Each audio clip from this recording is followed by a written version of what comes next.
자, 이러한 가운데 더불어민주당에서는 경기도 용인이 지역구가 총 4개입니다. 갑, 을, 병, 정. 그런데 그 4개의 지역구 가운데 용인 정 지역에 출사표를 던진 인물이 있습니다. 이재명 민주당 대표와 가까운 인물이에요. 그런데요, 이재명 대표가 왜 흉기로 공격을 당한 이후에 병원을 나서면서 퇴원하면서 했던 이야기 있죠. 법, 펜, 칼. 그 얘기가 등장할 겁니다. 들어보시죠.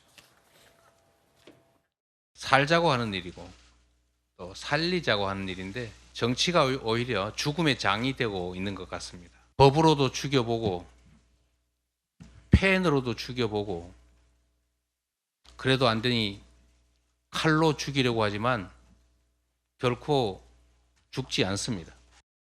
이번에 심판하지 않으면 윤석열 정권은 결코 반성하지 않습니다. 이번에 제대로 심판하지 않으면 앞으로 남은 3년은 더욱 위험합니다. 성남시장이었던 이재명 대표가 제게 말했습니다. 이 변호사, 우리가 뜻을 이루는 일생을 살면 좋겠어. 바로 제가 추구하는 삶입니다. 법으로도 펜으로도 칼로도 죽이지 못할 이재명 대표를 중심으로 뭉쳐야 합니다.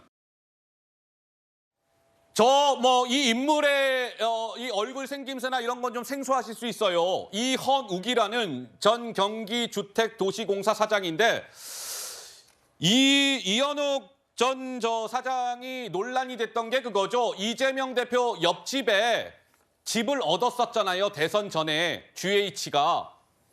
그거 말이야. 이재명 대표의 대선 캠프로 합숙소로 쓰려고 방 얻었던 거 아니야?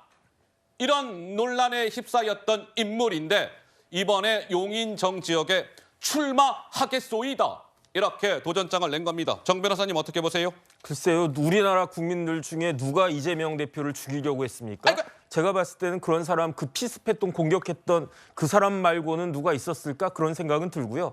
이재명 대표에게는 법적 책임을 물으려고 하는 거예요. 그거를 변호사가 되는 이현욱 변호사가 그런 부분들에 대해서 이렇게 간과하고 이야기를 한다? 저는 그건 좀 말이 안 된다라는 그런 생각이 들고요.